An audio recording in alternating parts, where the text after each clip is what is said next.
اس لیے دور سے مجھے اس کی سویاں دکھائی نہیں دے رہی تھیں اور مجھے وقت معلوم کرنے کی اشد ضرورت تھی۔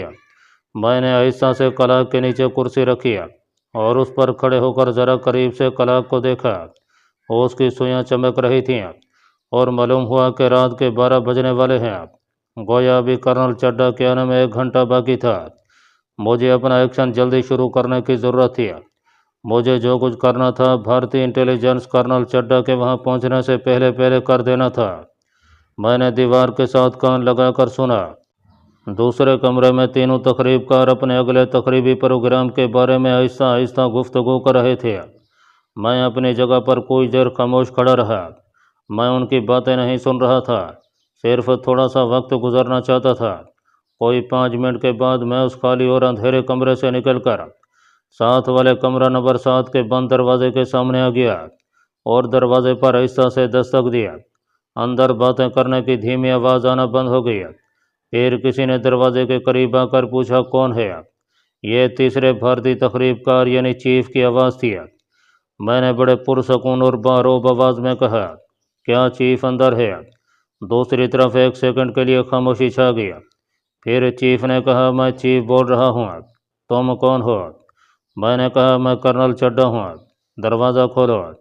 چیف نے کہا، تمہارا پاس ورڈ کیا ہے؟ میں نے کہا، کیا مہارانی صاحبہ اس کمرے میں ٹھہری ہوئی ہیں؟ چیف کی آواز آئی، مہارانی صاحبہ صبح مر گئی ہیں۔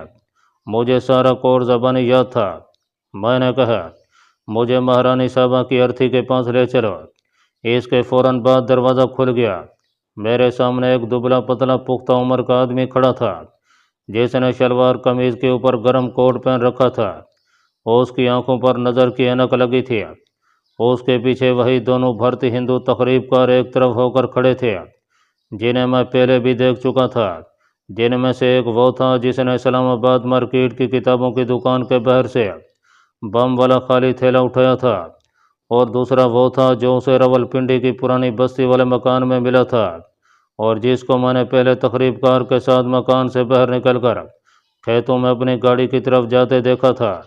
میں جلدی سے اندر داخل ہو گیا اور بڑے رعب سے کہا، دروازہ بند کر کے چٹکنی لگا دو۔ تم لوگوں نے کمرے میں اتنی روشنی کیوں کر رکھی ہے؟ چیف نے جلدی سے صوفے پر سے اخبار ہٹاتے ہوئے ایک تقریب کار سے کہا، حرام چاند 1 بتی بجھا دو۔ 1 بتی بجھا دی گئی۔ میں صوفے پر بیٹھ گیا اور ان تینوں کو گہری نظر سے دیکھنے کے بعد چیف سے پوچھا، بم کا تھیلا کس نے رکھا تھا؟ چیف کی شکل چونکہ نہیں تھی اور اس کی آواز سے بھی میں نے اسے پہچان لیا تھا کہ یہی چیف ہے۔ اس نے ایک تقریب کار کی طرف اشارہ کر کے کہا، اس نے رکھا تھا سر۔ اس کا نام کیا ہے؟ چیف نے بتایا، شری ناتھ سر۔ تقریب کار شری ناتھ کا رنگ اڑ گیا ہوا تھا۔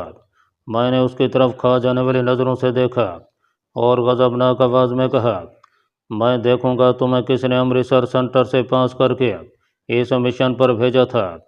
میں تمہارے ساتھ اسے بھی امرتسر جاتے ہی ڈسمس کر دوں گا۔ شری ناتھ گڑ گڑاتے ہوئے ہاتھ جوڑ کر بولا، سر میں بے گناہ ہوں۔ میں 1 منٹ کے لیے لیٹرین میں چلا گیا تھا۔ میرے پیٹ میں سخت درد تھا سر۔ Shut up. میں نے اسے جھاڑ دیا۔ پھر چیف کی طرف متوجہ ہو کر پوچھا، امرتسر سینٹر کو میں نے تمہارے مشن کی ناکامی کی اطلاع دی ہے۔ مجھے ان کے اگلے فیصلے کا انتظار ہے۔ مجھے بتاؤ ہمارا اگلا مشن نمبر کیا تھا اور ہمارے باقی آدمی اس وقت کہاں ہیں، تاکہ اس مشن کی ناکامی کے بعد میں انہیں نئی ڈائریکشن دے سکوں۔ امرتسر سینٹر نے مجھے وائرلیس میں پیغام بتایا ہے کہ باقی آدمیوں کی بابت چیف کو سب معلوم ہے۔ چیف نے جلدی سے جیب میں سے ایک چھوٹی سی ڈائری نکالی اور اس کی ورق گردانی کرتے ہوئے بولا، یس سر، میں ابھی بتاتا ہوں۔ پھر اس نے ڈائری میں سے ایک کاغذ کا چھوٹا سا ٹکڑا نکال کر اسے پڑھتے ہوئے کہا، سر اس وقت ہمارے صرف 2 اگروادی پاکستان میں ہمارے علاوہ ہیں۔ دونوں اس وقت کراچی میں ہیں سر۔ ان کی ڈیوٹی اگلے ہفتے کراچی ریلوے اسٹیشن پر 2 دھماکے کرنے اور ایک مسجد کے نمازیوں پر فائرنگ کر کے انہیں ہلاک کرنے کی ہے۔ اس کاغذ پر ان کے نام اور ایڈریس لکھے ہوئے ہیں سر۔ میں نے اس کے ہاتھ سے کاغذ کا ٹکڑا لیتے ہوئے کہا، یہ مجھے دے دو۔ کاغذ کے پرزے پر 2 آدمیوں کے ہندو نام اور نیچے کراچی کا کوئی ایڈریس لکھا ہوا تھا جو میں نے اس وقت نہ پڑھا، اور کاغذ جیب میں رکھتے ہوئے چیف کو ڈانٹ کر کہا،